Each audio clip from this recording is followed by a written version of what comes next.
Good morning friends, to the point में आप सभी का स्वागत है। I hope all of you are doing well and आपकी जो स्टडीज़ हैं वो भी अच्छे से चल रही है। प्रिपरेशन जो हम कर रहे हैं क्लैट के लिए, और क्लैट में अगर स्पेसिफिकली देखें तो हम इन वीडियोस में लीगल रीजनिंग का कोर्स चालू कर रहे हैं and legal reasoning is the backbone for CLAT exam. ये सेक्शन अगर आपने अच्छे से अटेम्प्ट नहीं किया तो फिर आप समझ ही सकते हैं, मुझे बोलने की ज़रूरत नहीं है कि आपके सिलेक्शन के चांसेस कैसे रह जाएंगे। और जितना स्ट्रॉन्ग आप लीगल रीजनिंग करेंगे, ऐसा नहीं है कि यह भी आपको फ़ायदा देगा, ये आपको थ्रू आउट आपके जो लॉ कोर्स है उसमें हेल्प करेगा। क्योंकि हम क्या लॉयर बनना चाह रहे हैं, और किसी भी लॉयर के लिए ये जो कॉन्सेप्ट्स है जो हम डिस्कस करेंगे और करते आए हैं ये बेसिक्स हैं, और बेसिक्स में क्लैरिटी होना बहुत ज़रूरी है। जब तक हमारी फाउंडेशन स्ट्रांग नहीं होगी तो हमारी बिल्डिंग कैसे स्ट्रांग बनेगी। इसलिए जब भी मैं वीडियो बनाती हूँ तो आप बहुत मेहनत लगती है फ्रेंड्स इन चीज़ों में, आपके लिए एग्जाम्पल्स ढूंढना, प्रीवियस ईयर क्वेश्चंस को यहाँ पे डालना। तो आई वुड रियली अप्रिशिएट कि अगर आप भी इक्वलेंटली एफर्ट डालें, नोट्स बनाएं साथ साथ। जो एग्जाम्पल्स मैं देती रहती हूँ तो उनको आप, क्योंकि हर चीज़ देखिए लिमिटेशन होती है स्लाइड्स में, हम हर चीज़ डाल नहीं सकते, अदरवाइज स्लाइड्स जो हैं बहुत लेंदी हो जाएंगी।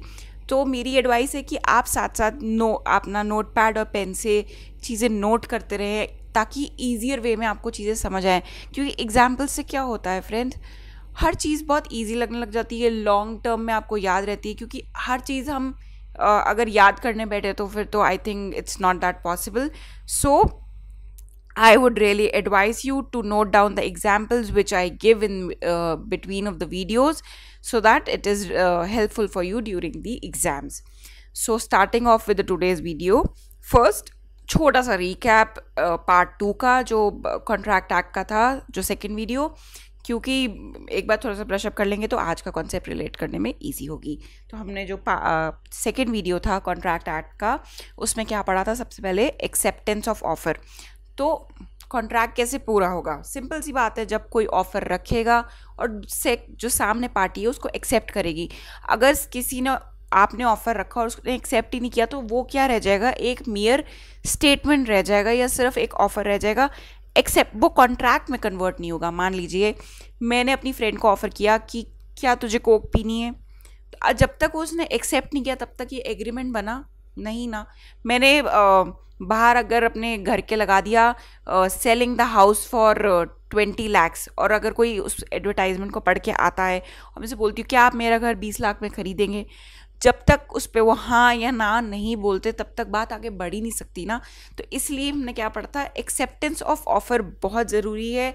और एक उसमें कोट भी था, acceptance is to offer what is a lighted match to train of a gunpowder. Acceptance क्या है? जिस तरीके से गन पाउडर में जब तक हम माचिस की तीली से आग ना लगाएं तब तक वो क्या है? जस्ट गन पाउडर एक पाउडर ही है। जैसे ही हम उसमें उसको आग लगा दे, मतलब तीली से लाइट कर देते हैं, तो वो क्या बन जाता है? वो आग पकड़ लेता है। So same is with the case of acceptance. जब तक आप ऑफ़र को एक्सेप्ट नहीं करोगे तब तक ना वो एग्रीमेंट बनेगा और ना ही वो कॉन्ट्रैक्ट में कन्वर्ट होगा। तो ये तो हमने सबसे पहले पढ़ा था एक्सेप्टेंस ऑफ ऑफ़र के बारे में। फिर हमने पढ़ा रूल्स क्या हैं वैलिड एक्सेप्टेंस के, किस तरीके से ऑफ़र को एक्सेप्ट करो तो वैलिड माना जाता है। मान लीजिए कुछ आप एक्सेप्ट कर सकते हो आप बोल के या लिख के, या फिर कुछ एक्सेप्टेंस ऐसी होती है जो इम्प्लाइड होती है। जैसे कि एग्जाम्पल, मैं सब्जी वाले के पास गई और मैंने बोला कि ये आलू मुझे 20 रुपये पर किलो के हिसाब से पैक कर दो, और अगर सब्जी वाले ने उसको पैक करना स्टार्ट कर दिया, so that means that he has accepted my offer. And how it is communicated? It is implied because he is packing it. So this is rules for valid acceptance. There were more other rules as well, that acceptance must be in the most prescribed mode. जिस तरीके से बोला गया है उस तरीके से ही करे, जैसे जिस ऑफरर ने बोला है मैं इस तरीके से एक्सेप्टेंस मानूंगा वैलिड, तो उसी तरीके से ही एक्सेप्टेंस वैलिड माना जाएगा। Silence cannot be mode of acceptance. Mental acceptance is not considered to be valid acceptance. ये सब चीज़ें मैंने आपको एग्जाम्पल के साथ समझाई थी, जस्ट अभी हम रिवाइज कर रहे हैं। चलते हैं फिर और क्या पढ़ा था हमने? एक क्वेश्चन सॉल्व किया था छोटा सा जो प्रीवियस ईयर का था, और फिर हमने पढ़ा था essential elements of the contract. क्या क्या एलिमेंट्स हैं एक कॉन्ट्रैक्ट के सो द फर्स्ट था उसमें पार्टीज टू द कॉन्ट्रैक्ट में पर्सन मेजर होना चाहिए, साउंड माइंड का होना चाहिए, एंड ही और she should not be disqualified from contracting by any law. अब मेजर की डेफिनेशन याद रखनी है कि कॉन्ट्रैक्ट एक्ट में नहीं दी गई है, इसके लिए दूसरा एक्ट रेफर करना पड़ता है, इंडियन मेजॉरिटी एक्ट, और उसमें माइनर की डेफिनेशन दी गई है, मेजर की तब भी नहीं दी गई है। माइनर भी 2 केस में होते हैं, एक बिलो 18 और एक 21 केस थे। एक तो 18 ईयर्स में अचीव हो जाता है, और सेकंड केस क्या था कि जब किसी व्यक्ति का या किसी चाइल्ड का गार्जियन अपॉइंट किया हुआ है तो वो मेजॉरिटी का अटेन करते हैं at the age of 21। Then we discussed about a very important case law, that is Mohri Bibi versus Dharmodas Ghosh. ये याद रहना चाहिए थ्रू आउट, जब तक आपका एज अ करियर आप लॉयर हैं, प्रैक्टिसिंग हैं, रिटायर्ड हैं, but this is something you cannot afford to forget because this is a benchmark judgment that was passed with respect to minor and major, that is Mohri Bibi versus Dharamdas Ghosh. Then what we discussed is rules regarding minors agreement, कि minors कहाँ agreement कर सकते हैं। agreement with minor is void ab initio, मतलब starting से ही void है, और कौन से ऐसे agreements है जहाँ पे minor के साथ contract या agreement valid माना जाएगा। Then we discussed about the person of sound mind कौन होते हैं और अनसाउंड माइंड कैसे डिफाइन किए जाते हैं, और इनके साथ कॉन्ट्रैक्ट किस सिचुएशन में वैलिड और किस सिचुएशन में अनवैलिड माना जाएगा। Then we concluded the video by studying the disqualifications by law, that what are the disqualifications that are provided by the law. So the first one was alien enemy, then the contracts during the war.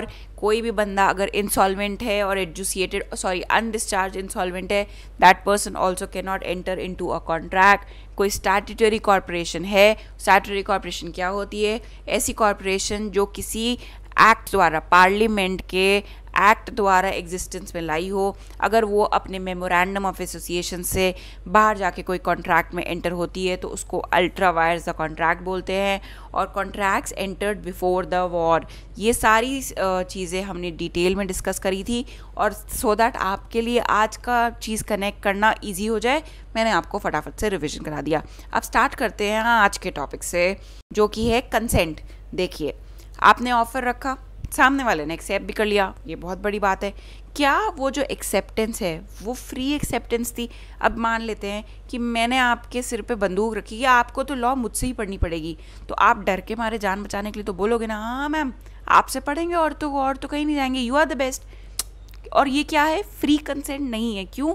क्योंकि at the gun point आपके सिर पे मैंने बंदूक रख के, pistol रख के बोला कि बोलो मुझसे पढ़ोगे कि नहीं, आप बोलोगे हाँ, because you have to save your life. So contract act में कंसेंट एक्सप्लिसिटली डिफाइंड है कि कौन सी कंसेंट वैलिड मानी जाएगी, एंड जो ये कंसेंट होती है जो ज़बरदस्ती ली जाती है, किसी इन्फ्लुएंस में ली जाती है, ये वैलिड नहीं मानी जाती। सो ये था एक overview of the topic, and now we will start with the definition per se. As per Section 10 of Indian Contract Act 1872, all the agreements are contracts if they are made by the free consent of the parties. So what is the important word?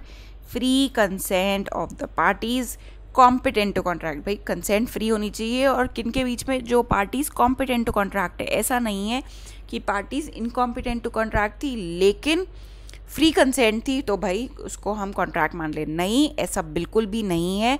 Consent free होनी चाहिए, valid offer होना चाहिए, valid acceptance, and parties to the contract competent होनी चाहिए, तभी जाके वो एक एग्रीमेंट कॉन्ट्रैक्ट में बदलता है, अदरवाइज वो वैलिड कॉन्ट्रैक्ट नहीं माना जाता। For a lawful consideration and with the lawful object, consideration के बारे में भी हम डिटेल में पढ़ेंगे, and not hereby expressly declared to be void। तो कंसेंट क्या था? Free consent. Also there should be consensus ad idem in the formation of the contract, which means both proposer and the acceptor should agree on the same thing and the same sense। अब ये क्या term आ गई नहीं हमारे topic में, consensus ad idem। So friends देखिए, मेरे पास एक डॉग है जिसका नाम टाइगर है, ठीक है, और मेरे पास एक फरारी कार भी है जिसका नाम टाइगर है, ठीक है, असली में नहीं है बट मान लेते हैं, चलो ठीक है। अब मैंने मेरा फ्रेंड आए मिलने और मैंने बोला कि मुझे टाइगर को सेल करना है, तो बी बोला ठीक है, I am ready to buy tiger from you. So मेरा मतलब था मेरा डॉग मुझे सेल करना है, लेकिन उन्होंने क्या समझ लिया, गाड़ी। तो इसको हम यहाँ लिख लेते हैं ताकि आपको याद रहो, ये मैं हूँ मिस ए, हर टाइम मिस्टर लेते हैं, आज मिस ए ले लेते हैं, ठीक है। Miss A, I have a dog as well as a car, both named Tiger. Now Mister B comes and say I want to buy tiger. I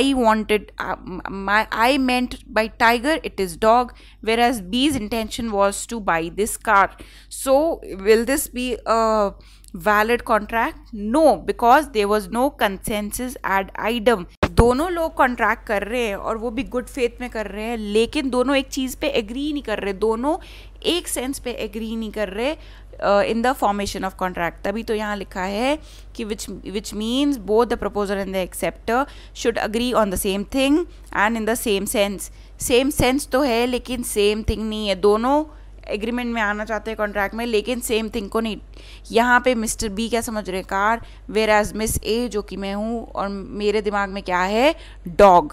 सो ये एक वैलिड कॉन्ट्रैक्ट में नहीं बदला जा सकता। चलते हैं हम नेक्स्ट स्लाइड पे, जो कि है फ्री कंसेंट। अब फ्री कंसेंट क्या होती है भाई, चलो देख लेते हैं। If the consent of the parties to the contract is not free, then the contract is considered as void even if all other conditions of a valid contract is met. So इससे क्या मतलब निकल के आया, सारी condition satisfy हो रही है कॉन्ट्रैक्ट की, भाई पर्सन कॉम्पिटेंट टू है, कॉन्ट्रैक्ट है, ऑफर को एक्सेप्ट कर लिया, जिस वे में ऑफरर ने बोला उस वे में एक्सेप्ट कर लिया, कंसिडरेशन भी वैलिड है, लेकिन जो कंसेंट है वो फ्री नहीं है। क्यों? क्योंकि इट इज़ इन्फ्लुएंस्ड और it is caused by coercion. कैसे कंसेंट ली, कोर्जन से, धमकी से, डरा के, तो क्या वो कॉन्ट्रैक्ट वैलिड माना जाएगा? नहीं माना जाएगा फ्रेंड्स। देखते हैं कैसे।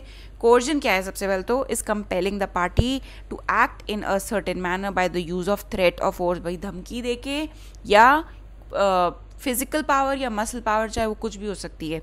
N agreement induced by the coercion is voidable, but the agreement can be made good by the will of the person whose consent was not free. चलिए अब इसको फिर से समझते हैं। मिस्टर ए ने बोला मिस्टर बी को कि मुझे अपना घर बेच दो 20 लाख में। ऐसा नहीं है मैं फ्री में ले रहा हूँ, 20 लाख रुपए दूंगा लेकिन बेच दो।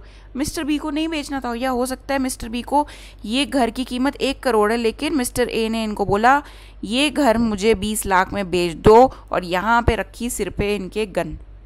ठीक है, चलिए अब मिस्टर बी ने ये ट्रांसफ़र कर दिया। अब जैसे तैसे करके जान छुड़ा ली इन्होंने। उसके बाद मिस्टर ने दरवाज़ा खटखटाया कोर्ट का, और पुलिस के द्वारे गए और उन्होंने बोला कि मेरे साथ बहुत गलत हुआ है। मिस्टर ए आए और उन्होंने मेरे सिर पे बंदूक रखी, बोला 20 लाख लो और ये घर दे दो। मैं क्यों दूँ, मैं मेरे घर की जब कीमत 1 करोड़ है तो why should I sell it for 20 lakhs। So police ने केस फाइल कर लिया, कोर्ट में हेयरिंग हुई। तो कोर्ट में मिस्टर बी से पूछा गया, क्या अगर मिस्टर ए आपको बाकी की कीमत that is 80 lakhs which is pending, if he clears that amount, are you ready to accept this और make this as a valid contract. So इसमें क्या कहा और क्या इससे कंक्लूजन निकला कि जिसकी कंसेंट फ्री नहीं थी, और इस केस में किसकी कंसेंट फ्री नहीं थी, मिस्टर बी की, अगर वो चाहें तो इस एग्रीमेंट को गुड बना सकते हैं या रैटिफाई कर सकते हैं या एक्सेप्ट कर सकते हैं, लेकिन इसमें सोल डिसाइडिंग फैक्टर किसका होगा, जिसकी कंसेंट फ्री नहीं थी, जिसको धमकी दी गई, जिसको डराया गया, उसी की। ये नहीं मिस्टर ए बोले हाँ हाँ कोई बात नहीं मैं सॉरी बोल देता हूँ और ये कॉन्ट्रैक्ट वैलिड हो गया। नहीं, जिसको डराया धमकाया गया उसी के हाथ में होता है कि वो इस कॉन्ट्रैक्ट को वापस एक्सेप्ट कर सकते हैं या फिर पूरी तरीके से रिजेक्ट कर सकते हैं और कोर्ट से रेमेडीज़ ले सकते हैं। चलिए एक एग्जाम्पल और देख लेते हैं। भाई अब कोई बहुत ही बिगड़ा हुआ बच्चा था, मैं तो नहीं हूँ ना, आप हैं। उन्होंने थ्रेटन किया हाथ में पॉइजन पकड़ के कि आप या तो अपनी प्रॉपर्टी, पेरेंट्स को बोला अपनी प्रॉपर्टी मेरे नाम कर दो वरना मैं ये जहर खा के सुसाइड कर लूँगा। अब पेरेंट्स ने बोला नहीं नहीं रुको रुको प्लीज़ ऐसे मत करना, ये लोग कागजात प्रॉपर्टी के विल साइन कर रहे हैं तुम्हारे नाम पे। तो ये क्या हुआ, ये भी जो प्रॉपर्टी या जो विल एग्जीक्यूट हुई in the name of the kid और द चाइल्ड, तो ये क्या थी, विल ये वॉइड थी। क्यों? क्योंकि ये डरा धमका के ली गई पेरेंट्स को, उन्होंने अपनी मर्जी से नहीं दी। क्या पता उनको अपने और बच्चों को भी प्रॉपर्टी बांटनी होती, लेकिन जो धमकी दे रहा है वो ये बोले कि नहीं मुझे सारी की सारी प्रॉपर्टी मेरे नाम करो, तो ये जो विल एग्जीक्यूट होगी ये वॉइड होगी। लेकिन बाद में जब पेरेंट्स केस करेंगे तो वो इस विल को गुड कर सकते हैं। कैसे? एक्सेप्ट करके कि ठीक है, हमें कोई प्रॉब्लम नहीं है अब सारी प्रॉपर्टी अपने मिस्टर ए जो उनके चाइल्ड है उनको देने में। तो ये तो हो गया कोर्शन। चलते हैं नेक्स्ट स्लाइड पे। एक छोटा सा practice question. An agreement without free consent can be enforced only at the option of the party whose consent was not free। तो ये तो प्रिंसिपल अभी अभी हमने पढ़ा। अब देखते हैं जो क्वेश्चन क्या आया। A obtains the consent of B to enter into an agreement by putting a gun on the head of B's girlfriend। तो अब ये क्या है? B can enforce the agreement, B cannot enforce the agreement, A can enforce the agreement, neither A nor B can enforce the agreement। तो चलिए एक एक करके एलिमिनेट करते हैं। तो देखिए ए तो कर ही नहीं सकता एग्रीमेंट इन्फोर्स। क्यों? क्योंकि वो तो धमकी दे रहा है, तो उसको तो कभी भी कोर्ट उसको ये राइट देगी ही नहीं कि तुम एग्रीमेंट इन्फोर्स करो। अब B can not enforce the agreement, तो अब बताइए क्या होगा। बी पढ़ा था कि यार शायद कर सकते हैं, तो चलो ये भी हटाओ। लास्ट ऑप्शन क्या है? Neither A nor B can enforce. A तो नहीं कर सकता, ये तो पक्का पता है। क्या बी कर सकता है? तो इसलिए यहाँ पे दोनों को इंक्लूड कर लिया, तो ये एग्रीमेंट भी ये पॉइंट भी हमारा एलिमिनेट हो गया। और अब हमारा क्या बचा? लास्ट है ए पॉइंट जो कि है B can enforce the agreement. So यही हमारा सही आंसर है। क्यों? क्योंकि अभी जस्ट हमने पढ़ा था कि जिसको धमकी दी जाती है उसके पास राइट होता है कि बाद में अपनी अगर उसकी इच्छा हो, इच्छा अनुसार वो कॉन्ट्रैक्ट को गुड बना सकते हैं। So the answer is B can enforce the agreement. चलते हैं हमारे नेक्स्ट टॉपिक पे जो कि है फ्री कंसेंट में ही। तो एक होता है undue influence. So undue influence क्या होता है? Where one party in the contract tries to dominate and influence others और takes unfair advantage of the position held in a way that consent obtained is not free consent, so the contract is considered to be void। तो भाई अब अगर कोई इस तरीके से आपको इन्फ्लुएंस कर रहा है, कैसे? अपनी पोजीशन की वजह से या जो पावर होल्ड करते हैं उस वजह से, तो वो कंसेंट क्या मानी जाएगी? उस दबाव में या दबदबे में ली गई है, तो वो कंसेंट फ्री नहीं मानी जाएगी। क्यों? क्योंकि वो जो कंसेंट ली गई है वो अनड्यू इन्फ्लुएंस के अंडर ली गई है। Example, A an old age person appoints B as his caretaker। A एक वृद्ध व्यक्ति थे जिन्होंने B को केयरटेकर अपॉइंट किया। After some days B demands a share in his property and A agreed to give him। So क्या है? A के यहाँ पे कोई फैमिली मेम्बर्स नहीं थे, एक सोल वो मेंबर रह गए थे, कोई केयर टेकिंग के लिए था नहीं। B अपॉइंट किया, B ने थोड़े दिन में देखा जी ये अंकल के तो आगे पीछे कोई है नहीं है, तो चलो क्यों ना इनसे थोड़ा सा हिस्सा मांग लिया जाए। तो उन्होंने हिस्सा मांगा, बोला कि बाबूजी थोड़ा सा हिस्सा मुझे भी लिख दो अपनी प्रॉपर्टी में से। अब ए ने लिखा। क्यों? ए के पास ऑप्शन नहीं था। क्यों? क्योंकि बी ने बोला कि अगर आप नहीं लिखोगे तो मैं काम छोड़ के चला जाऊंगा। तो क्या बी के पास यहाँ पावर थी? पावर कैसे? टू डोमिनेट द और influence the decision of the others. क्यों? क्योंकि उसे पता था कि यहाँ पे अभी जो मिस्टर ए हैं, जो ओल्ड एज पर्सन है, उनका कोई और केयर टेकर नहीं है। वो अगर बी भी चला गया तो इनकी ध्यान कौन रखेगा? So out of the fear of that mister A agreed to sign the contract or give a share of his property to Mr. B, who is the caretaker in this case. So this contract is voidable contract at the option of A, but the aggrieved party, if they want, can enforce the contract if they want to। वही वाली बात है, अगर aggrieved party चाहे तो वो इस contract को एनफोर्स कर सकती है। तो अब फटाफट जो आपके दिमाग में क्वेश्चन आ रहा होगा वो मुझे पता है वो क्या है। आप बोलोगे मैम तो फिर अनड्यू इन्फ्लुएंस और कोर्जन में क्या फ़र्क हो गया? तो फ्रेंड्स डेफिनेटली डिफरेंस है, तभी तो यहाँ पे मेंशन्ड है। हमारे लॉ मेकर्स ऐसे ही नहीं थे, बहुत लर्नड लोग थे और बहुत सोच बूझ के और साठ गांठ से उन्होंने यहाँ चीज़ें मेंशन करी है। तो जो डिफरेंस है अनड्यू इन्फ्लुएंस और कोर्जन में, कि अनड्यू इन्फ्लुएंस के केस में a relation has to exist where the person can dominate. Coercion में तो हम किसी को भी फोर्स कर सकते हैं, मतलब किसी के सिर पे भी बंदूक रख के बोल सकते हैं कि हाँ भाई तुम करो ये काम। लेकिन अनड्यू इन्फ्लुएंस में रिलेशन होना बहुत ज़रूरी है, relation has to exist. And ये बात आपको याद रखनी बहुत ज़रूरी है, क्योंकि कई बार अगर आपसे पूछ लिया कि इन दोनों में डिफरेंस क्या है और एक पॉइंट को टिक करें, सो आपको कॉन्सेप्ट एटलीस्ट क्लियर होना चाहिए। In case of undue influence relation has to exist. ठीक है, चलते हैं हम मिस रिप्रेजेंटेशन पे। तो it involves misrepresenting the information और the facts of the contract. भाई बातें पूरी मिस रिप्रेजेंट करी हैं, ठीक है। It involves unwarranted statements, breach of duty. तो एक एग्जाम्पल से समझते हैं इस चीज़ को, ठीक है। अब मान लीजिए कि किसी एयरलाइन के जो एडवर्टीज़मेंट होता है उसमें लिखा है कि अगर आप हमारे यहाँ से ट्रैवल करेंगे हमारी एयरलाइन को यूज़ करते हुए, कंफर्ट आपको इंश्योर्ड है, बहुत अच्छा फूड सर्व किया जाएगा, अगर लॉन्ग फ्लाइट है तो आपको 2 मील सर्व करे जाएंगे। ठीक है, अब आपने ये एडवर्टाइजमेंट पढ़ के फ़्लाइट बुक करा ली कि चलो जी अब हम तो इसी जहाज़ से यात्रा करेंगे। अब आप जब फ़्लाइट में बैठे तो आपने वहाँ जहाँ पढ़ा था कि लॉन्ग फ्लाइट से 8 आवर प्लस की, वहाँ पे 2 टाइम्स मील सर्व होगा, ठीक है। लेकिन वहाँ पे आए एक बार ही मील सर्व हुआ, ठीक है। और अब दूसरा मील तो अब भगवान जाने कौन खा गया, एयर हॉस्टेस खा गई, अब कंपनी वाले खा गए, लेकिन आपको वो खाना नहीं दिया गया और आपको लगी थी भूख, और आपने इसी एडवर्टीज़मेंट को पढ़ते ही आपने ये बुक कराया था फ़्लाइट का टिकट की इस फ़्लाइट में बहुत अच्छी फैसिलिटीज़ दी जाती है, आपके कंफर्ट का ध्यान रखा जाता है, आपके खाने का ध्यान रखा जाता है। तो ये केस क्या था, ब्रीच ऑफ ड्यूटी का। उन्होंने बोला था हम ये ड्यूटी करेंगे, ये हम आपको प्रोवाइड करेंगे, और उन्होंने नहीं किया, तो ये मिस रिप्रेजेंटेशन है। आपने वो एडवर्टाइजमेंट पढ़ के आपने कॉन्ट्रैक्ट किया था, टिकट ली थी, और वो उन्होंने, उनका इंटेंशन ही नहीं था कि हम 2 बार खाना देंगे, तो वो क्या है, केस मिस रिप्रेजेंटेशन का है।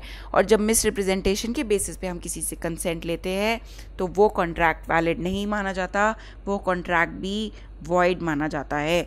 चलिए, अब मिस रिप्रेजेंटेशन के भी फ्रेंड्स 2 प्रकार होते हैं। एक तो होता है इनोसेंट मिस रिप्रेजेंटेशन, ठीक है, और दूसरा होता है इंटेंशनल, ठीक है। अब इनोसेंट मिस रिप्रेजेंटेशन में क्या होता है कि उन्होंने सोचा नहीं था कि आपका सेकंड मील नहीं देंगे, लेकिन कुछ ऐसा हुआ, या तो फूड अरेंज नहीं हो पाया या फूड ख़राब हो गया था रास्ते में, तो उस वजह से उन्होंने आपको फूड नहीं सर्व कर पाए। मतलब उनकी कोई गलती नहीं थी, उनका कोई इंटेंशन नहीं था आपके साथ चोरी चकारी करना या आपको धोखा देना, बस गलती हो गई और इसलिए। तो हम इसको मिस रिप्रेजेंटेशन तो बोलेंगे, लेकिन इनोसेंट मिस रिप्रेजेंटेशन, इस केस में हम उनको बेनिफिट ऑफ डाउट देंगे कि हो सकता है कि इनकी गलती ना हो और ये लोग इनोसेंट हो और फूड ख़राब हो गया होगा एयरप्लेन में, इस वजह से फूड सर्व नहीं हुआ। तो इस केस में क्या होगा, ये जो कॉन्ट्रैक्ट है आप इसके लिए अब भी कोर्ट में जाके कोर्ट के दरवाजे खटखटा सकते हैं कि हम ये कॉन्ट्रैक्ट कैंसिल कर रहे हैं, लेकिन इनोसेंट मिस रिप्रेजेंटेशन में आप डैमेजेस क्लेम नहीं कर सकते, क्योंकि अगले की भी गलती नहीं है, उन फूड ख़राब हो गया, आपको तो कहीं भी कुछ भी प्रॉब्लम आ सकती है, तो आप डैमेजेस तो क्लेम नहीं कर सकते, लेकिन आप कॉन्ट्रैक्ट आप कैंसिल कर सकते हो। एक एग्जाम्पल और देखते हैं इनोसेंट मिस रिप्रेजेंटेशन का। मान लीजिए ए ने अपना एग्रीकल्चर लैंड बी को बेचा, ठीक है। ए ने बोला कि अरे चिंता मत करना, इस लैंड पे कम से कम 500 किलो एप्पल्स उगते हैं, आराम से उसको बेचना, पैसे कमाना। लेकिन उस साल 300 किलो ही बिके, तो अब इसमें किसकी गलती? अब मॉनसून अच्छा नहीं आया, या बी ने अच्छे से खेती नहीं करी होगी, या जो भी कारण रहा होगा, लेकिन 500 किलो एप्पल की जगह 300 किलो एप्पल ही उगा। तो ये क्या हुआ, इनोसेंट मिस रिप्रेजेंटेशन हुआ। ऐसा नहीं था कि ए बी को डिसीव करना चाहता था, चाहते तो बोल देता अरे नहीं 1000 किलो उगेगा या 1500, नहीं हो सकता है जब ए खेती करते हो तो 400 से 500 के बीच में वहाँ पे एप्पल की खेती होती हो या एप्पल का जो फ्रूट है वो बनता हो, लेकिन इस बार नहीं हुआ। तो ये क्या था, ए का इंटेंशन नहीं था बी को चीट करने का, बस वो इनोसेंट रिप्रेजेंटेशन था। इस केस में बी के पास क्या ऑप्शन है, वो कोर्ट के पास जा सकते हैं और बोल सकते हैं कि मुझे ये कॉन्ट्रैक्ट मंजूर नहीं है, मैं इस कॉन्ट्रैक्ट को कैंसिल करना चाहता हूँ, जो मैंने इनसे ये लैंड ली थी। लेकिन वो इनसे क्लेम नहीं कर सकते क्या, डैमेजेस की, मेरे को जो नुकसान हुआ आपकी वजह से वो उसकी भी भरपाई कीजिए। और जो दूसरा केस होता है जिसमें इंटेंशनली कोई मिस रिप्रेजेंट करता है, तो वहाँ पे तो डेफिनेटली क्लेम फॉर डैमेजेस बनता ही बनता है। चलते हैं अब नेक्स्ट पे कि फ्री कंसेंट में फ्रॉड क्या होता है। Fraud includes any act done by a person to deceive another party to enter into contract. भाई कुछ आप इस तरीके से सामने वाले जो पार्टी है उसको डिसीव कर रहे हो कि वो यकीन कर ले और आपके साथ कॉन्ट्रैक्ट में एंटर हो जाए. It includes active concealment of facts. आप सच नहीं बता रहे हो और any activity done to deceive others. So A ने बी को घोड़ा बेचा जो कि अनसाउंड माइंड का था. ए को पता था कि वो अनसाउंड माइंड का है और ये क्या हुआ, दिस इज़ फ्रॉड.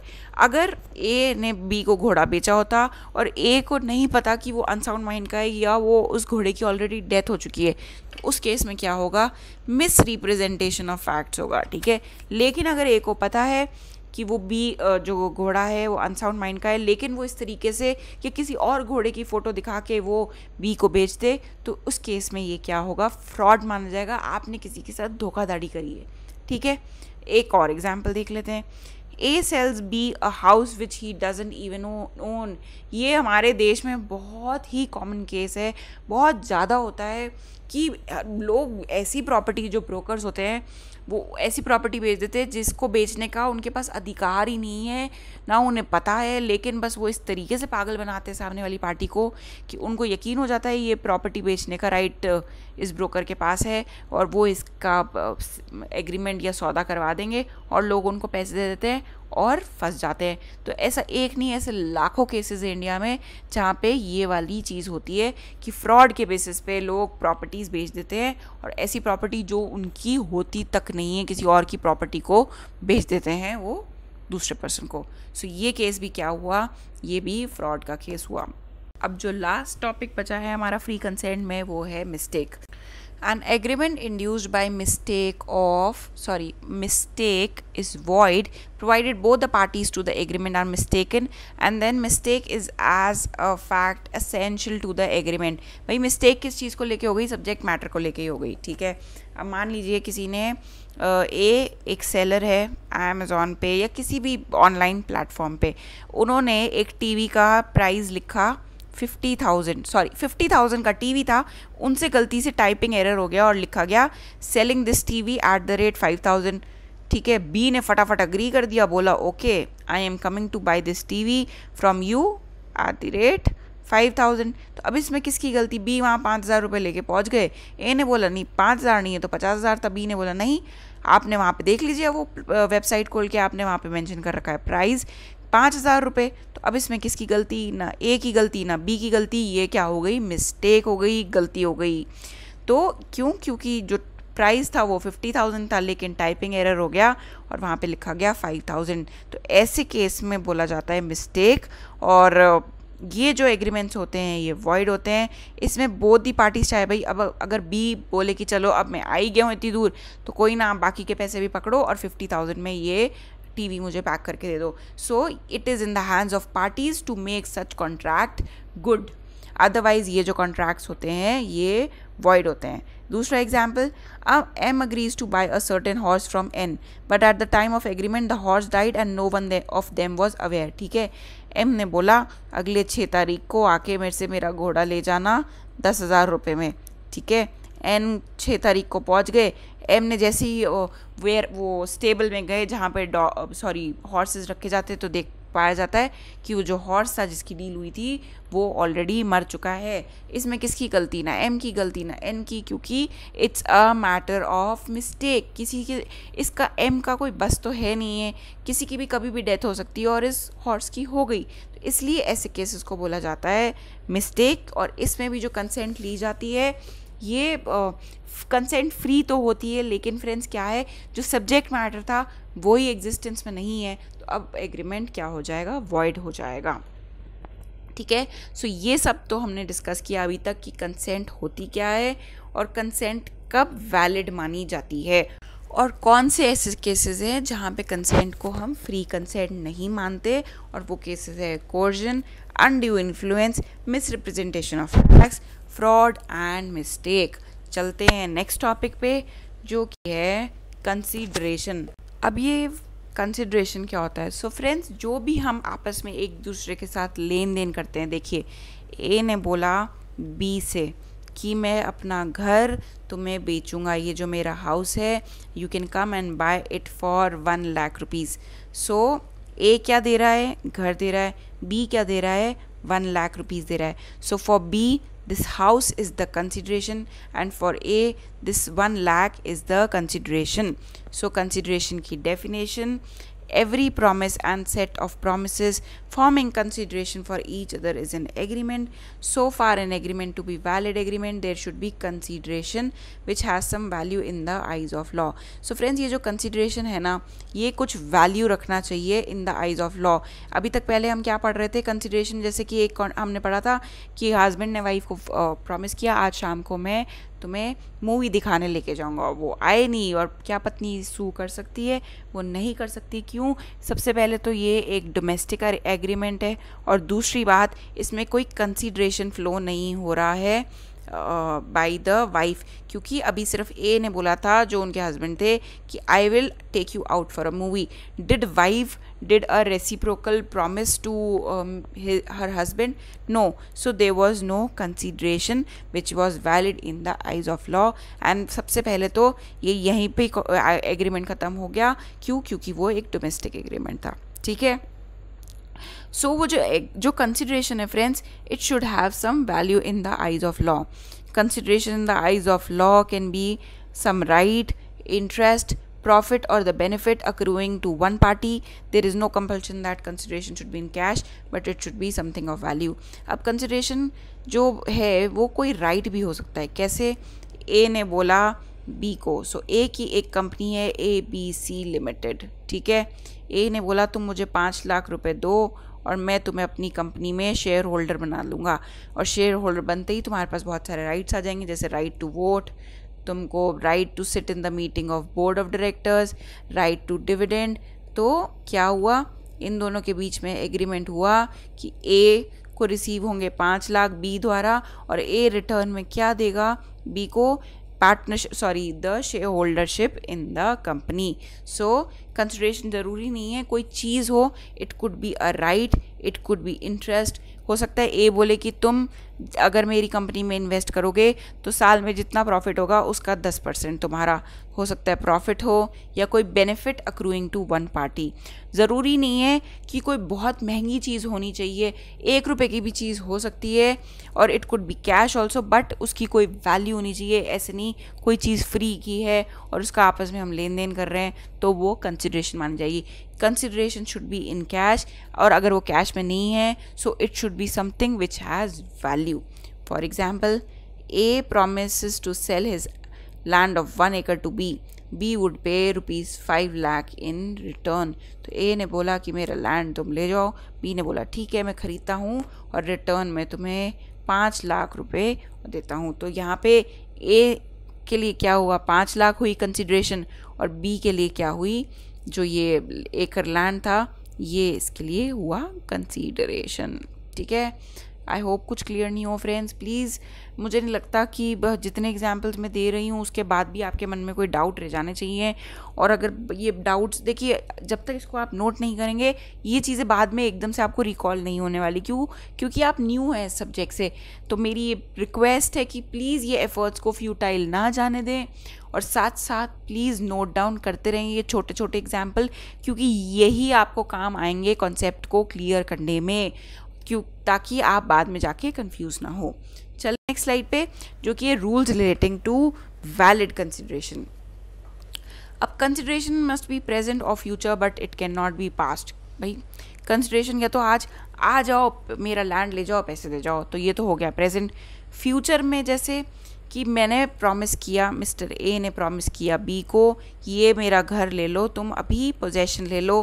बी ने प्रॉमिस किया कि अगले महीने की 6 तारीख को I will give you the payment for this house which is rupees 10 lakh. तो इस केस में क्या हुआ?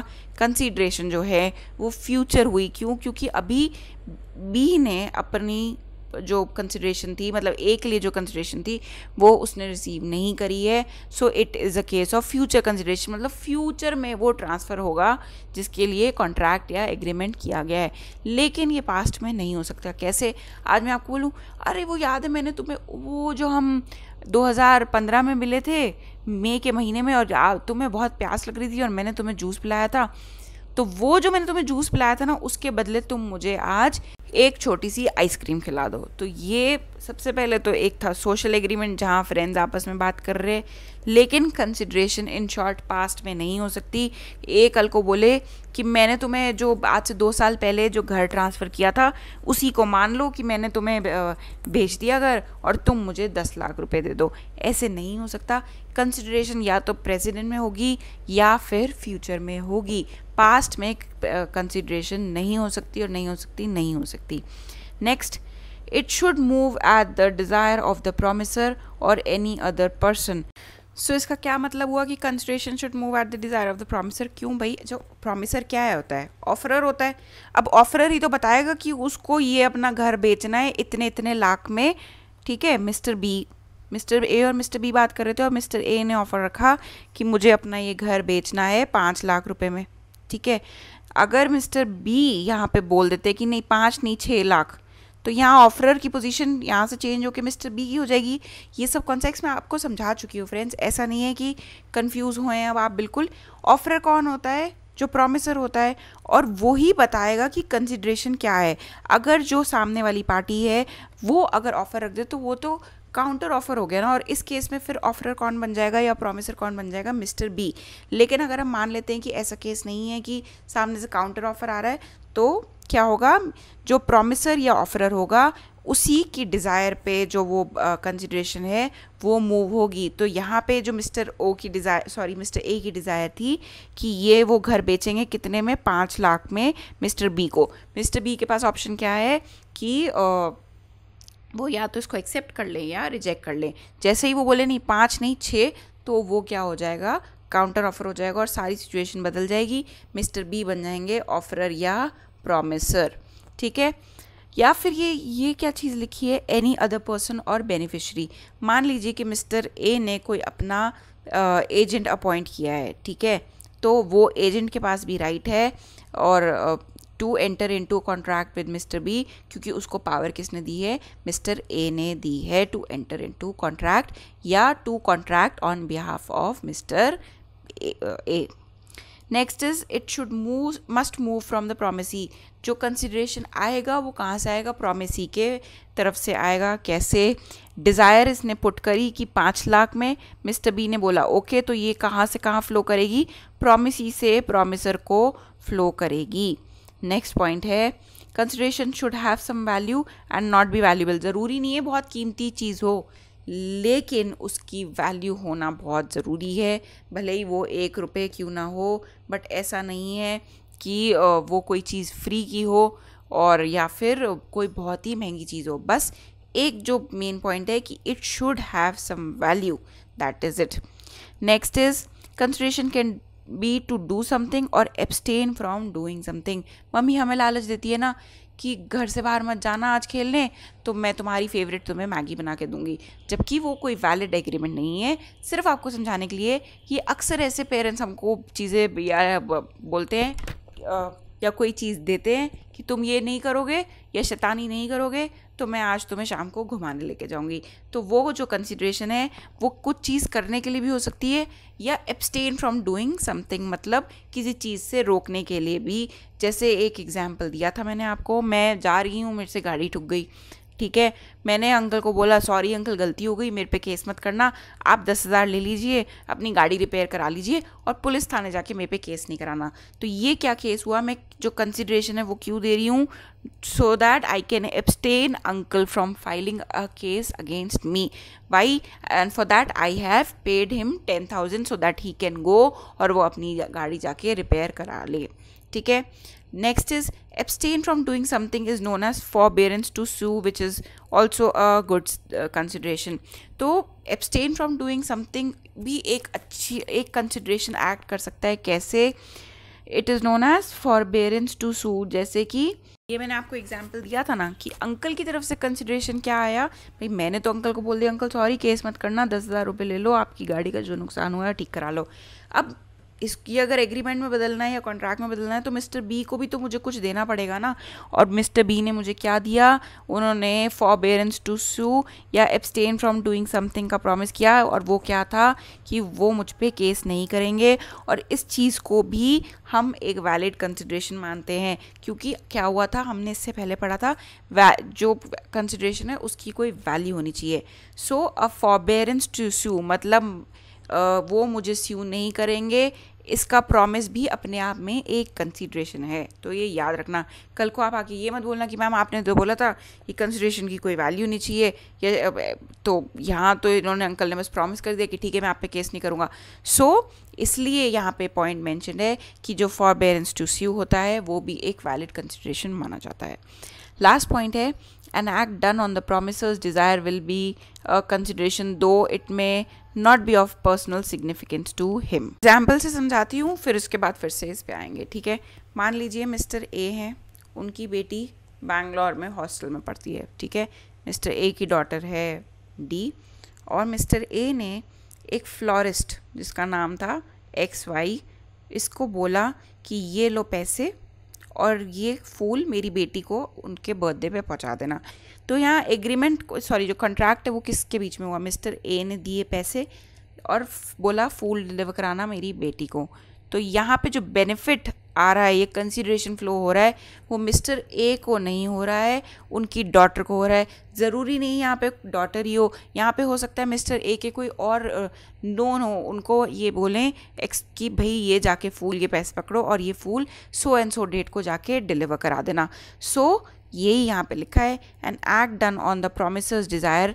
यहाँ पे एक्ट क्या था, डन मतलब परफॉर्म किया था एक्स वाई जो फ्लोरिस्ट है, at the desire of the promiser who is Mr. A, it will also be a consideration though it may not be of personal significance to him। भाई mister A को तो कुछ नहीं मिला ना, वो फूल उनके लिए कोई सिग्निफिकेंस रखते हैं, but it is also considered a valid consideration. क्यों? क्योंकि मिस्टर ए की डिज़ायर पे किया गया है और बेनिफिट उसको पहुंच रहे हैं जिसको मिस्टर ए चाहते थे बेनिफिट पहुंचाना। सो ये सब हो गए rules relating to valid consideration. बहुत ईजी हैं, जनरल लाइफ से जितना कनेक्ट करोगे उतना ईजी रहेगा। और अगर आपको रटना है, आई कांट हेल्प इट, एक ही चीज़ को I can't reiterate again and again. So my advice would be कि प्लीज़ इनको ऐसे छोटे छोटे एग्जाम्पल से कनेक्ट करके याद रखो, तो लंबे समय तक चीज़ें याद रहेंगी। नेक्स्ट स्लाइड पे जो कि है केस लॉ, देख लेते हैं छोटा सा। ये बहुत फेमस केस लॉ है, Dunlop pneumatic tyre versus Selfridge and company limited. Dunlop, a tire manufacturer, sold its tire to its dealer at a discount of 10% on a condition where the dealer would sell it to the retailer. Then the retailer cannot sell it below the Dunlop। मैं आपको ऐसे ही समझा देती हूँ। देखिए, Dunlop जो था एक टायर मैन्युफैक्चरर था, ठीक है। Dunlop से आके होलसेलर ले जाते थे। भाई ये सप्लाई चेन होती है ना, मैन्युफैक्चरर होता है, होलसेलर होता है, फिर रिटेलर होता है, ठीक है।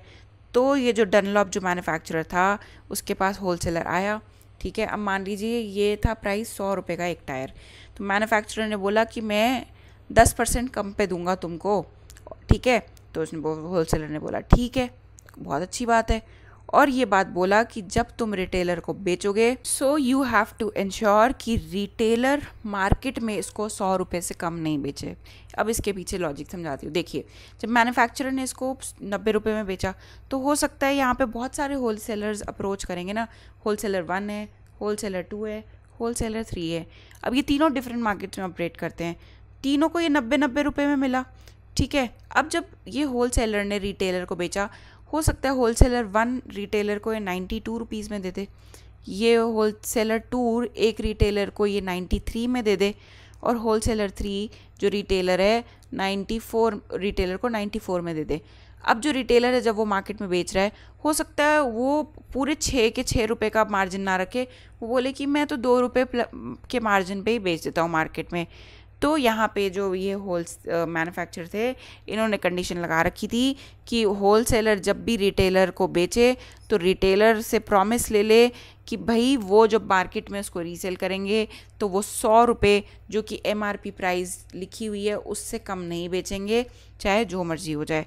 तो होलसेलर ने बोला ठीक है, इस कंडीशन पे मैं आपसे ये टायर्स ले लेता हूँ, ठीक है। अब क्या हुआ, जो ये डनलॉप ने ये जो होलसेलर था इनको केस बेच दिया, और वो होलसेलर का नाम था टायर एंड टायर, ठीक है। तो ये टायर एंड टायर जाके डनलॉप से हो ले आए टायर, ठीक है। अब ये टायर एंड टायर ने एक रिटेलर जो कि नाम था टोरोमैन एंड कंपनी, उनको ये बेच दिए। अब टोरोमैन एंड कंपनी ने बदमाशी कर दी और उन्होंने जो एक कंडीशन थी कि वो 100 रुपये से कम में नहीं बेचेंगे, उन्होंने वो जाके बेच दिया मार्केट में। तो अब ये डनलॉप जो थी, जो मैन्युफैक्चरर डनलॉप था, फटाफट आया और इन्होंने सू कर दिया टोरोमैन एंड कंपनी को। तो क्या ये वैलिड है कॉन्ट्रैक्ट? फ्रेंड्स, ये वैलिड नहीं है। क्यों नहीं है? रीज़न मैं आपको समझाती हूँ। क्योंकि जो ये कॉन्ट्रैक्ट हुआ था होलसेलर और रिटेलर के बीच में। मैन्युफैक्चरर ने बोला था होलसेलर को कि you have to ensure, it is your duty. तो कॉन्ट्रैक्ट किसके बीच में जाएगा? होलसेलर और रिटेलर के बीच में ना। जब रिटेलर अप्रोच करेगा कि लाओ मुझे टायर दे दो, तो होलसेलर उस पर कंडीशन लगाएगा कि भाई ऐसा है, 100 रुपये से कम किसी हालत में नहीं बेचना है तुमको टायर को। तो जब रिटेलर मिस्टेक कमिट करेगा तो मैन्युफैक्चरर तो पिक्चर में नहीं था ना, क्योंकि यही दोनों के बीच में कॉन्ट्रैक्ट हो रहा है। तो manufacturer can not come and sue this retailer which Dunlop was doing in the above case. यहाँ डनलॉप ने आके टोरोमैन एंड कंपनी पे केस कर दिया। तो कोर्ट ने बोला जी आप कौन, आपका तो कोई रोल ही नहीं था इस कॉन्ट्रैक्ट में, कॉन्ट्रैक्ट तो हुआ था होलसेलर और रिटेलर के बीच में, तो आप एलिजिबल नहीं हो ये टोरोमैन एंड कंपनी को स्यू करने के। सो ये बहुत इंपॉर्टेंट केस लॉ है और इसका जो प्रिंसिपल निकल के आया वो ये था कि a person stranger to the contract can not sue the party, ठीक है, ये याद रखना है आपको। चलते हैं नेक्स्ट स्लाइड, जो कि है अभी रूल्स चल रहे थे रिलेटिंग टू वैलिड कंसिडरेशन। सो अभी जो हमने पढ़े 8 पॉइंट है, consideration must be able something which can be performed. अब अगर मैं बोलूँ कि मैं तुम्हें 10 लाख रुपए दूंगी, ठीक है, और कि मेरे लिए चांद तोड़ लाओ या तारे तोड़ लाओ, क्या ये वैलिड कॉन्ट्रैक्ट है या वैलिड एग्रीमेंट है? नहीं, कंसिडरेशन ऐसा होना चाहिए विच can be performed. Next, it must be definite and clear, एकदम क्लियर होना चाहिए। ऐसे नहीं मिस्टर ए बोले मैं अपना घर बेचना चाहता हूँ 10 लाख रुपए में, ठीक है, उन्होंने एडवर्टाइजमेंट निकाली, I want to sell my house at 10 lakh. अब भाई मिस्टर ए के पास 3 घर है, ए बी और सी, कौन सा हो सकता है? मैं हूँ तो मैं ए मान लूँ, कोई और बोले बी, कौन सा? So it should be very definitely and clearly defined. या वो बोल दे mister A I want to sell my house, अब वो सेल तो 2 रुपये में भी हो सकता है और 2 लाख में और 2 करोड़ में भी हो सकता है। So everything should be very clearly defined in the agreement. Next, it should be legal. अब ऐसे नहीं है कि मिस्टर ए बोलें कि 10 लाख रुपए दूंगा, इस बंदे का मर्डर कर दो, तो क्या ये लीगल है? नहीं, ये इलीगल है और ये चीज़ें वैलिड कंसिडरेशन नहीं होती। क्यों? क्योंकि यहाँ पे किसी की जान लेने की बात कही गई है and that act is illegal. क्यों? क्योंकि जो मिस्टर ए के थ्रू कंसिडरेशन फ्लो होगा वो तो वैलिड है 10 लाख रुपए, लेकिन जो प्रॉमिसी है, जो सी है, उसके थ्रू क्या कंसिडरेशन फ्लो होगा? किसी की जान जो लेने को बोली गई है, which is not a valid consideration since it is illegal. तो ये थे rules relating to valid consideration. Moving on to the next slide which talks about unlawful consideration या ऑब्जेक्ट। भाई अनलॉफुल कंसिडरेशन क्या होता है? अभी तो वैलिड वाले पढ़े थे, अनलॉफुल भी पढ़ लेते हैं। So first is forbidden by law, any act which is punishable under any statute as well as those prohibited by law। कोई भी स्टैट्यूट के अंडर या लॉ के अंडर कोई एक्ट पनिशेबल है, सो वो अनलॉफुल कंसिडरेशन माना जाएगा।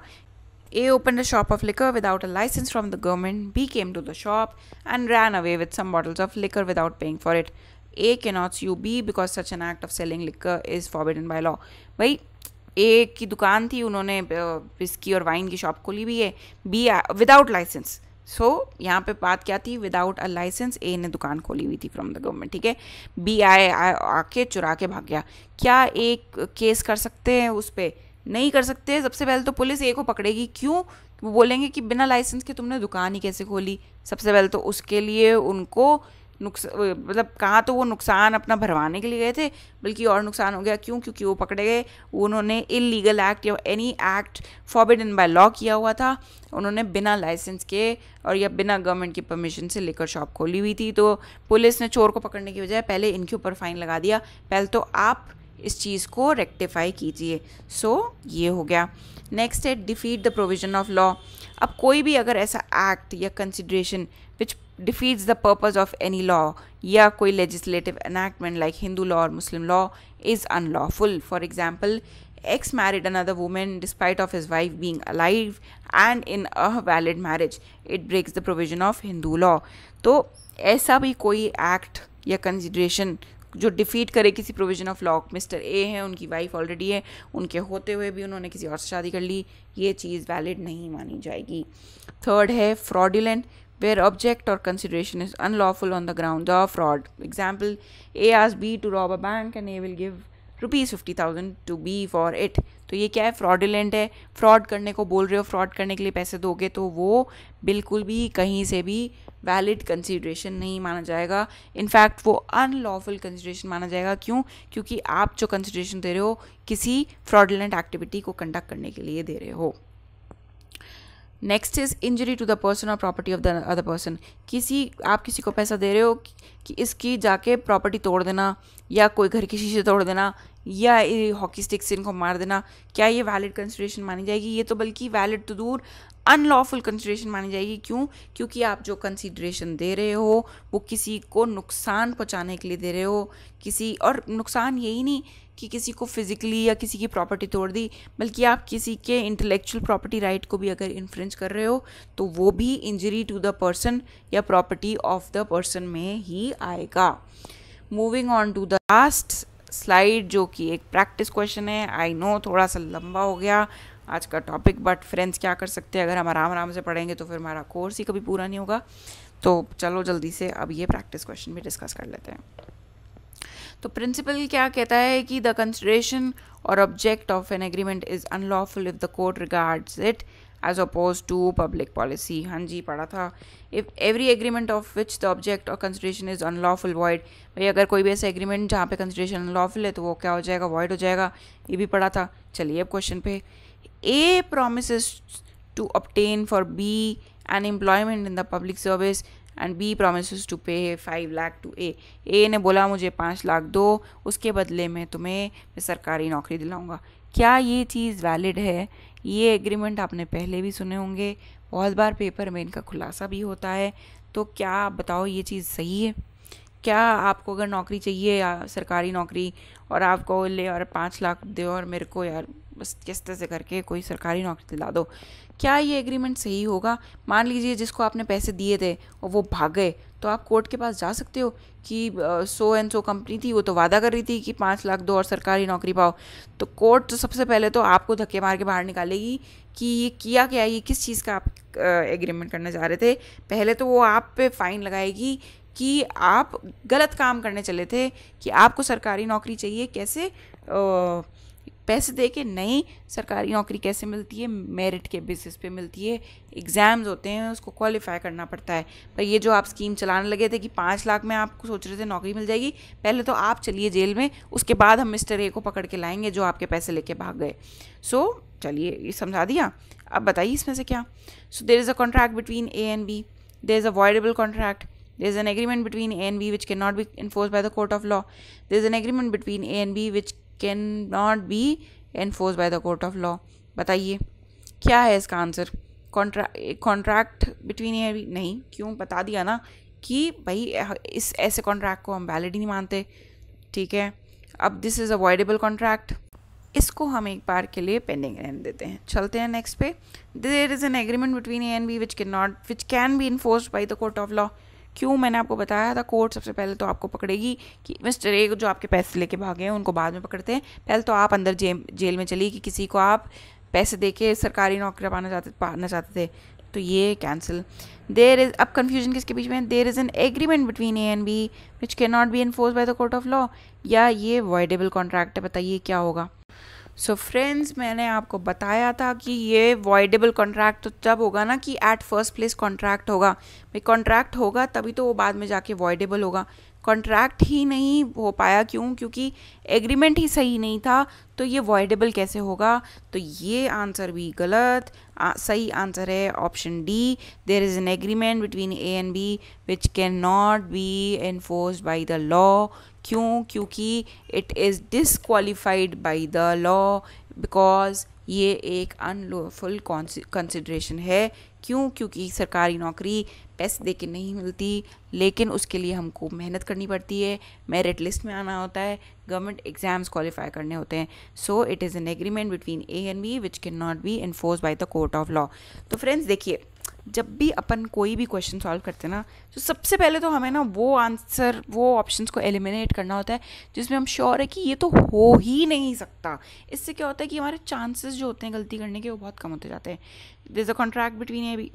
No, there is no contract. ये तो क्लियर है ना सबको. फिर हम चले इस पे भी कन्फ्यूजन हो रही है, रुक जाओ, चलो नेक्स्ट पे चले. फिर जहाँ पे it can be enforce by the court of law, अभी 1 मिनट पहले पढ़ा था, ऐसे कॉन्ट्रैक्ट इन्फोर्स कर ही नहीं सकते, तो इसको भी कैंसिल मारो. फिर बचा बी और डी में कन्फ्यूजन थी. तो अब आपको थोड़ा सा यहाँ पे आपकी क्लैरिटी काम आएगी जो प्रिंसिपल्स की थी. जो जितने ज़्यादा क्वेश्चंस प्रैक्टिस करेगा उतनी क्लैरिटी आती जाएगी. आपकी मेहनत यहाँ पे आपको हेल्प करेगी क्वेश्चन सॉल्व करने में. तो मैंने आपको बताया था जैसे कि ये कॉन्ट्रैक्ट है ही नहीं, तो वॉइडेबल होना तो दूर की बात, ये at the first stage agreement ही गलत था. क्योंकि it can not be enforce by the court of law. तो ये हुआ इसका आंसर. इस तरीके से हमें क्वेश्चन सॉल्व करने हैं पेपर में, but at the same time इतनी स्लोली नहीं कर सकते. हमें स्पीड अपनी रियली बहुत ज़्यादा बढ़ानी पड़ेगी. क्योंकि वहाँ पे रीडिंग कॉम्प्रिहेंशन आएंगे और उनको फटाफट पढ़ना है, प्रिंसिपल अप्लाई करना है, आंसर गलत जो ऑप्शन है एलिमिनेट करने हैं और सही वाले फटाफट से टिक करके नेक्स्ट क्वेश्चन में बढ़ना है. एक पे अगर बैठे रहे, कंटेम्पलेट करते रहे, ये सही वो गलत ये सही, तो फिर आप बस बैठे ही रह जाओगे. 2-4 क्वेश्चन नहीं हो पाएंगे. आगे और भी बहुत सारे सेक्शंस है, करंट अफेयर्स आएंगे, लीगल रीजनिंग, क्वांट आएगी और इंग्लिश आएगी. उनको कब करोगे? और उनमें इंग्लिश में भी रीडिंग कॉम्प्रिहेंशन आते हैं. सो फ्रेंड्स, कोशिश करिएगा जितनी ज़्यादा आप अपनी रीडिंग स्पीड बढ़ा पाएँ इस टाइम में, उसको बढ़ाइए, क्योंकि ये बिल्कुल और सर्टेनली आपको हेल्प करेगी आपके एग्ज़ाम्स के दौरान. सो फ्रेंड्स, आज का वीडियो अब मैं और एक्सटेंड नहीं करूँगी, ऑलरेडी बहुत ज़्यादा लॉन्ग हो गया है. So friends, thank you so much for your patience listening and stay fit and stay at home.